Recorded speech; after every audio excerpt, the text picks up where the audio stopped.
Hi hello నమస్తే. నేను మీ Venky. Welcome to Venky tips and tricks YouTube channel. ఎలా ఉన్నారు ఫ్రెండ్స్? అందరూ బాగున్నారు అనుకుంటున్నాను. నేను ఈరోజు మీకు పాస్పోర్ట్కి ఎలా రిజిస్టర్ చేసుకోవాలి మరియు మీరే పాస్పోర్ట్కి ఆన్లైన్లో ఎలా అప్లై చేసుకోవాలనేది అయితే క్లియర్గా ఈ వీడియోలో అయితే మీకు ఎక్స్ప్లెయిన్ చేస్తాను. వీడియోలకైతే ఎంటర్ అయ్యే ముందు మీ అందరికీ నాదొక చిన్న విన్నపం. మీకు ఈ వీడియో యూస్ఫుల్ అయినా లేదంటే మీకు ఈ వీడియో నచ్చిన వీడియోనైతే లైక్ చేయండి మరియు మన ఛానల్ని అయితే సబ్స్క్రైబ్ చేసుకోండి మరియు మీ ఫ్రెండ్స్కు ఫ్యామిలీ మెంబర్స్ కూడా షేర్ చేయండి. ఇలాంటి మీరు చేసే చిన్న సహాయం అయితే నేను మరిన్ని వీడియోస్ చేయడానికి అయితే నాకు దోహదం అయితే చేస్తుంది. ఇలాంటి మరిన్ని వీడియోస్ అయితే చేయడానికి మీ సహాయం అయితే నాకు అందిస్తారని ఆశిస్తూ let's enter into the video. ముందుగా పిఎస్కే అని గూగుల్లో టైప్ చేస్తే ఈ విధంగా అయితే సైట్ ఓపెన్ అవుతుంది. అక్కడ న్యూ యూజర్ రిజిస్ట్రేషన్ మీద క్లిక్ చేశారంటే ఈ విధంగా అయితే ఓపెన్ అవుతుంది. మీరు అక్కడ మీ పాస్పోర్ట్ ఆఫీస్ ఏదైతే అది సెలెక్ట్ చేసుకోండి. మనకైతే విజయవాడ. మరియు ఇక్కడ మీ నేమ్ మరియు సర్నేమ్ అయితే ఇవ్వండి. అలాగే డేట్ ఆఫ్ బర్త్, మీ మెయిల్ ఐడి, మీ మెయిల్ ఐడినే మీ యూజర్ నేమ్గా యూజ్ చేసుకుంటారా అనేది అయితే అడుగుతుంది. అదైతే మీరు కావాల్సిన యూజర్ ఐడిని అయితే మీరైతే ఇచ్చుకోవచ్చు. మీ నేమ్ మరియు మీ డేట్ ఆఫ్ బర్త్, మీ సర్నేమ్, మీ మెయిల్ ఐడి మరియు మీకు కావాల్సిన యూజర్ ఐడిని అయితే మీరు ఇవ్వండి. తర్వాత అలాగే మీకు కావాల్సిన పాస్వర్డ్ను కూడా అయితే సెట్ చేసుకోండి. అలాగే కన్ఫర్మ్ పాస్వర్డ్ కూడా ఇవ్వండి. 2 సార్లు అయితే పాస్వర్డ్ ఎంటర్ చేయండి. తర్వాత మీకు హింట్ క్వశ్చన్ అని అడుగుతుంది. అందులో 4-5 ఆప్షన్స్ ఉంటాయి. మీకు ఏదైతే యూజ్ అవుతుందో, మీరు ఏదైతే గుర్తు పెట్టుకోగలరో అదైతే అక్కడ సెలెక్ట్ చేసుకొని దానికి సంబంధించిన ఆన్సర్ కూడా అయితే ఇవ్వండి. తర్వాత కింద ఉన్న క్యాప్చాన్ అయితే ఎంటర్ చేసి రిజిస్టర్ అయితే అవ్వాల్సి ఉంటుంది. ముందుగా మీకు ఫస్ట్లో పిఎస్కే అని చెప్పాను కదా, పిఎస్కే అంటే పాస్పోర్ట్ సేవా కేంద్ర. పిఎస్కే అయినా టైప్ చేయొచ్చు, లేదంటే పాస్పోర్ట్ సేవా కేంద్ర అని టైప్ చేసినా కూడా మీకు ఫస్ట్లో నేను చూపించిన సైట్ అయితే ఓపెన్ అవుతుంది.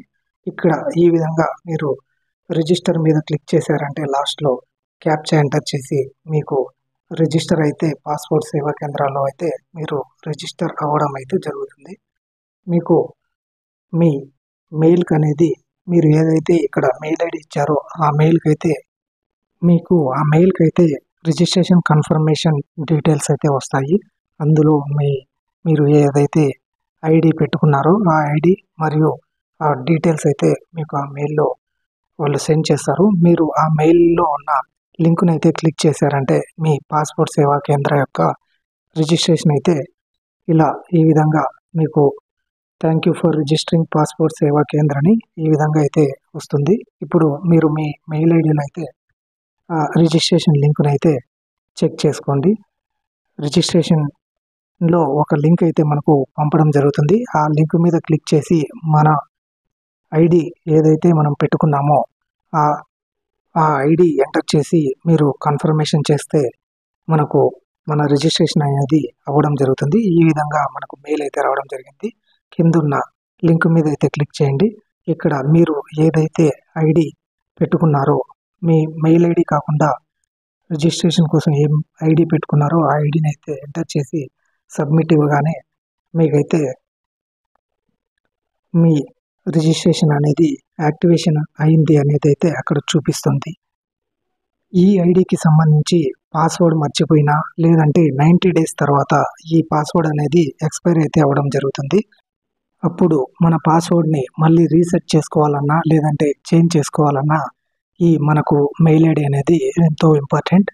కాబట్టి మీరు రెగ్యులర్గా వాడే మెయిల్ ఐడినే అక్కడ మీరు రిజిస్ట్రేషన్ చేసుకునేటప్పుడు అయితే మెన్షన్ చేయండి. తర్వాత ఈ విధంగా your account has been activated successfully అని వస్తుంది. తర్వాత హోమ్ మీద క్లిక్ చేశారంటే హోమ్లోకి వచ్చి ఎగ్జిస్టింగ్ యూజర్ లాగిన్లోకి వెళ్ళి మీ ఇచ్చిన యూజర్ ఐడిని ఎంటర్ చేసి కంటిన్యూ అయితే క్లిక్ చేయండి. మీరు పెట్టుకున్న పాస్వర్డ్ని అయితే ఎంటర్ చేయండి. తర్వాత కింద క్యాప్చాన్ అయితే ఎంటర్ చేయండి. తర్వాత సబ్మిట్ మీద క్లిక్ అయితే చేయండి. మీరు ఈ విధంగా లాగిన్ అయితే అవుతారు. తర్వాత ఇక్కడ అప్లై ఫర్ న్యూ పాస్పోర్ట్ అని ఉంటుంది. Click here to fill application తర్వాత మీరు స్టేట్ని అయితే సెలెక్ట్ చేసుకోండి మరియు మీ డిస్టిక్ని అయితే సెలెక్ట్ చేసుకోండి. స్టేట్ మరియు డిస్టిక్ మీరు వాళ్ళ పాస్పోర్ట్ ఎవరు చేసుకోవాలనుకుంటున్నారో వాళ్ళ ఆధార్ కార్డులో ఏ డీటెయిల్స్ అయితే ఉన్నాయో అవైతే సెలెక్ట్ చేసుకోండి. మీరు ఇతర రాష్ట్రాల్లో లేదంటే ఇతర పాస్పోర్ట్ సేవా కేంద్రాలకు కూడా అయితే వెళ్ళవచ్చు. దానికి కూడా సేమ్ ప్రాసెస్ ఉంటుంది. కానీ మనం ఫస్ట్లో పాస్పోర్ట్ సేవా కేంద్రం సెలెక్ట్ చేసుకున్నప్పుడు ఏ పాస్పోర్ట్ ఆఫీస్ని అయితే సెలెక్ట్ చేసుకుంటామో అదే మనం సెలెక్ట్ చేసుకోవాల్సి ఉంటుంది. ఇక్కడ ఫ్రెష్ పాస్పోర్ట్ నార్మల్ 36 పేజెస్ అయితే సెలెక్ట్ చేసుకోండి పాస్పోర్ట్ టైప్ మీద. తర్వాత నెక్స్ట్ అయితే ఇవ్వండి. అక్కడ మీ పేరు ఇవ్వండి ఫస్ట్. తర్వాత మీ సర్నేమ్ ఇవ్వండి. తర్వాత మీ జెండర్ని అయితే సెలెక్ట్ చేసుకోండి. Have you ever been known by any other name అంటే నో అని సెలెక్ట్ చేసుకోండి. Have you ever changed your name అంటే నో సెలెక్ట్ చేసుకోండి. అలాగే మీ డేట్ ఆఫ్ బర్త్ అయితే అక్కడ ఎంటర్ చేయండి. Is your place in birth out of India అంటే నో సెలెక్ట్ చేసుకోండి. Place of birth village or city ఉన్నప్పుడు మీరు ఎక్కడైతే పుట్టి ఉంటారో ఆ విలేజ్ నేమ్ అయితే ఎంటర్ చేయండి. తర్వాత స్టేట్ సెలెక్ట్ చేసుకోండి. తర్వాత డిస్ట్రిక్ట్ మరియు మ్యారిటల్ స్టేటస్ పెళ్ళయిందా లేదా అనేది అయితే సెలెక్ట్ చేసుకోండి. మ్యారీడ్ అయితే మ్యారీడ్, అన్మ్యారీడ్ అయితే single. Citizen of India by birth select చేసుకోండి. తర్వాత ఎంప్లాయ్మెంట్ టైప్లో ఏమీ చదువుకొని వాళ్ళైతే అదర్స్ ఎంటర్ చేయండి. చదువుకుంటున్న వాళ్ళైతే స్టూడెంట్ సెలెక్ట్ చేసుకోండి. లేదంటే ఇతర ప్రొఫెషన్ ఏదైనా చేసుకున్న వాళ్ళు అక్కడ ఏది వాళ్ళకు రిలవెంట్ అయితే అదైతే సెలెక్ట్ చేసుకోండి. తర్వాత ఎడ్యుకేషనల్ క్వాలిఫికేషన్స్ వాళ్ళు ఎంతవరకు అయితే చదివి ఉంటారో అదైతే అక్కడ ఎంటర్ చేయండి. అబౌట్ 10th డిగ్రీనా అనేది. తర్వాత నెక్స్ట్ అయితే క్లిక్ చేయండి. ఇక్కడ ఆధార్ నంబర్ మీ ఇష్టం అదైతే ఇవ్వచ్చు లేకుంటే ఇవ్వకపోవచ్చు. ఇక్కడ వాళ్ళ తండ్రి నేమ్ అయితే సెలెక్ట్ చేసుకోండి. తండ్రి నేమ్ ఏదైతే వాళ్ళ 10th మార్క్ లిస్ట్లో ఆర్ ఆధార్లో ఏదైతే వాళ్ళ తండ్రి నేమ్ ఉంటుందో అదైతే ఎంటర్ ఇవ్వండి. తర్వాత సర్నేమ్ ఎంటర్ చేయండి. మదర్ నేమ్ కూడా ఎంటర్ చేయండి. అలాగే సర్నేమ్ అయితే ఇవ్వండి. ఇన్ కేస్ పెళ్ళి అంటే అక్కడ స్పౌస్ డీటెయిల్స్ అని వస్తాయి. కానీ అన్మ్యారీడ్ కాబట్టి ఇప్పటికైతే స్పౌస్ డీటెయిల్స్ రాలేదు. ఇక్కడ అడ్రస్ అయితే మనము మన ఆధార్లో ఉన్నట్టు పూర్తిగా అయితే అడ్రస్ ఎంటర్ చేయండి. డేట్ ఆఫ్ బర్త్, వాళ్ళు పుట్టిన ఊరి పేరు మరియు వాళ్ళ విలేజ్ నేమ్, అలాగే స్టేట్, డిస్ట్రిక్ట్ మరియు వాళ్ళకు పోలీస్ స్టేషన్ తెలిసినట్టయితే వాళ్ళ పోలీస్ స్టేషన్ నేమ్ కూడా ఇక్కడైతే మనం ఇవ్వవలసి ఉంటుంది. ఎందుకంటే పోలీస్ వెరిఫికేషన్ కొరకు.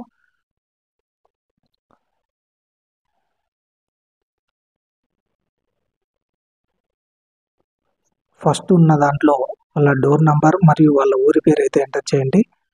రెండవ దాంట్లో వాళ్ళ village name or mandal name అయితే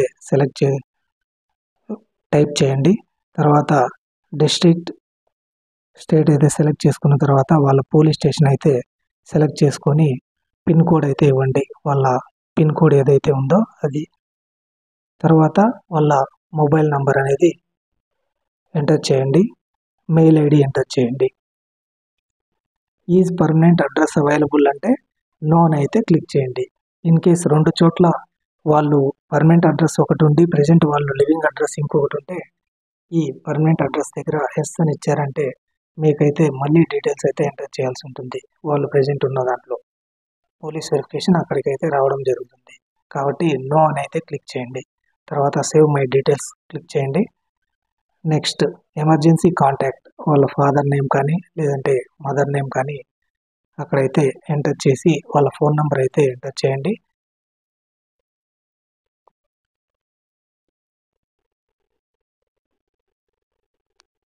ఇన్ కేస్ వాళ్ళకి ఫోన్ నెంబర్ లేకుండా ఉంటే అక్కడ వాళ్ళ పర్సనల్ డీటెయిల్స్ మనం అయితే ఎంటర్ చేసిన మొబైల్ నెంబర్నే ఇక్కడ కూడా అయితే మీరు మెన్షన్ చేయొచ్చు.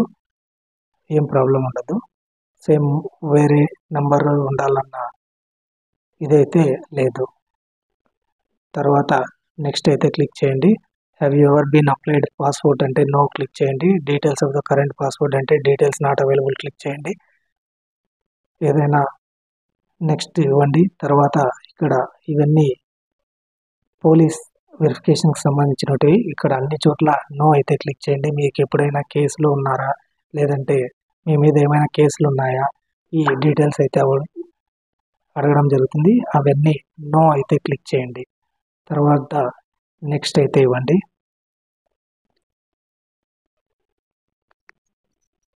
ఇంతకుముందు మీకు పాస్పోర్ట్ ఉందా అనే డీటెయిల్స్ అయితే కూడా అందులో ఉంటాయి. కాబట్టి అవన్నీ నో అయితే క్లిక్ చేయండి. తర్వాత నెక్స్ట్ మీద క్లిక్ చేయండి. మీకు ఈ విధంగా మీ పాస్పోర్ట్ ఉంటుంది అని మనకు ప్రివ్యూ అయితే చూపించడం జరుగుతుంది. సేమ్ ఎగ్జాక్ట్గా మన పాస్పోర్ట్ ఎలా వస్తుంది అనేది మొత్తం డీటెయిల్స్తో ఇక్కడ మనకు పాస్పోర్ట్ ప్రివ్యూ అయితే డిస్ప్లే అవ్వడం జరుగుతుంది. ఒకసారి అన్ని డీటెయిల్స్ అయితే చెక్ చేసుకోండి. ఇన్ కేస్ ఏదైనా మిస్టేక్స్ ఎంటర్ చేసున్నా బ్యాక్ వచ్చి మళ్ళీ ఆ డీటెయిల్స్ అయితే మనం కరెక్ట్ చేసుకునేదానికి మనకైతే ఛాన్స్ ఉంటుంది. వాళ్ళ పేరు, ఫాదర్ నేమ్, వాళ్ళ డేట్ ఆఫ్ బర్త్, వాళ్ళు పుట్టిన ఊరు మరియు వాళ్ళ father name, mother name, address అన్నీ అయితే చెక్ చేసుకొని నెక్స్ట్ మీద క్లిక్ చేయండి. ఇక్కడ ప్రూఫ్ ఆఫ్ బర్త్ వాళ్ళు చదువుకున్న వాళ్ళైతే 10th క్లాస్ మార్క్స్ ఏమో సెలెక్ట్ చేసుకోండి. లేదంటే ఆధార్ ఆర్ పాన్ కార్డ్ ఏదో ఒకటి సెలెక్ట్ చేసుకోండి. ఎందుకంటే ముందైతే ఒక ప్రూఫ్ అయితే సరిపోతుంది. ఇప్పుడైతే 2 ప్రూఫ్స్ అయితే అవసరం అవుతాయి పాస్పోర్ట్ రావడానికి. అక్కడ ప్రూఫ్ ఆఫ్ బర్త్ వచ్చి 10th class marks memo or any pan card అదైతే సెలెక్ట్ చేసుకోండి.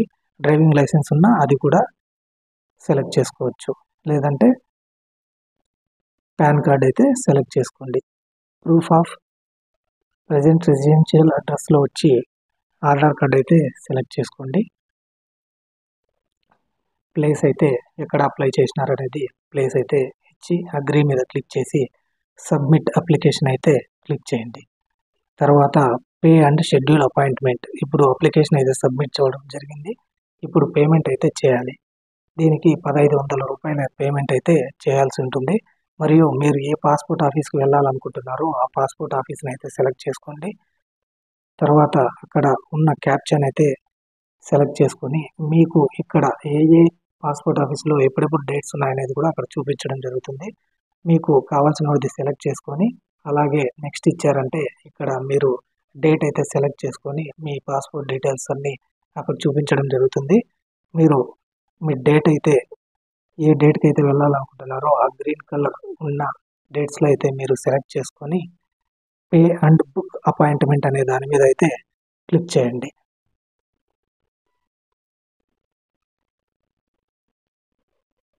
నెక్స్ట్ మనకు పేమెంట్ పేజ్కి అయితే వెళ్తుంది. ఇందులో మనం debit card or net banking any other payments మెథడ్స్ని అయితే యూస్ చేసి ఈ విధంగా పేమెంట్ అయితే చేయవచ్చు. యూపీఐ కూడా ఆప్షన్ ఉంది. క్రెడిట్ కార్డ్స్కి అయితే 17 రూపీస్ ఛార్జెస్ అయితే పడతాయి.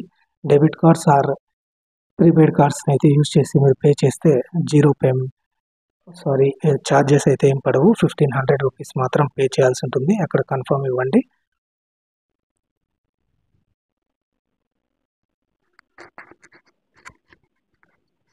తర్వాత ఈ విధంగా ఓపెన్ అవ్వడం అయితే జరుగుతుంది. నేనైతే డెబిట్ కార్డ్తో అమౌంట్ అయితే పే చేస్తున్నాను. ఆ డెబిట్ కార్డ్ డీటెయిల్స్ అయితే ఎంటర్ చేయండి. Debit card 16 digits debit card number మరియు మీ ఎక్స్పైరీ డేట్, దాని తర్వాత సివివి నంబర్ అయితే ఎంటర్ చేయండి. మీ ఫోన్కి అయితే ఓటీపీ రావడం జరుగుతుంది. ఆ ఓటీపీని అయితే ఇక్కడ ఎంటర్ చేసి సబ్మిట్ అయితే ఇవ్వండి. మీ పేమెంట్ సక్సెస్ఫుల్ అయితే నెక్స్ట్ తర్వాత మనకు అప్లికేషన్ అయితే డౌన్లోడ్ అవ్వడం జరుగుతుంది. మనం పెట్టుకున్న డేట్కి అయితే ఆ అప్లికేషను, ఆధార్ కార్డు మరియు ఏ పాన్ కార్డ్ అయితే మనం ఇచ్చింటామో ఈ అప్లికేషన్ మరియు ఆధార్, పాన్ చదువుకున్న వాళ్ళైతే 10th మార్క్స్ ఏమో డిగ్రీ మార్క్స్ ఏమో ఏదైతే మనం అక్కడ ఎడ్యుకేషన్ సెలెక్ట్ చేసుకున్నామో అవి తీసుకొని పాస్పోర్ట్ ఆఫీస్కి అయితే వెళితే మనం పెట్టుకున్న డేట్కి వాళ్ళు వెరిఫికేషన్ అయితే చేసి తర్వాత పోలీస్ వెరిఫికేషన్కి పంపించిన తర్వాత 1 or 2 డేస్లో పోలీస్ వెరిఫికేషన్ అయిపోతే మనకు వితిన్ 7 డేస్లో అనేది మన పాస్పోర్ట్ మన పోస్ట్ ఆఫీస్ నుంచే మన ఇంటికైతే రావడం జరుగుతుంది. పాస్పోర్ట్ రిజిస్ట్రేషన్ మరియు పాస్పోర్ట్కి ఎలా అప్లై చేసేది నేనైతే నీట్గానే ఎక్స్ప్లెయిన్ చేశాను అనుకుంటున్నాను. కాబట్టి ప్రతి ఒక్కరూ ఈ విధంగా అయితే మీరు పాస్పోర్ట్కి అప్లై చేసుకొని మీ పాస్పోర్ట్ని మీ ఇంటికి అయితే తెప్పించుకునే దానికి ఈ వీడియో అయితే సహాయపడుతుందని ఆశిస్తున్నాను. Thank you for watching. జై హింద్.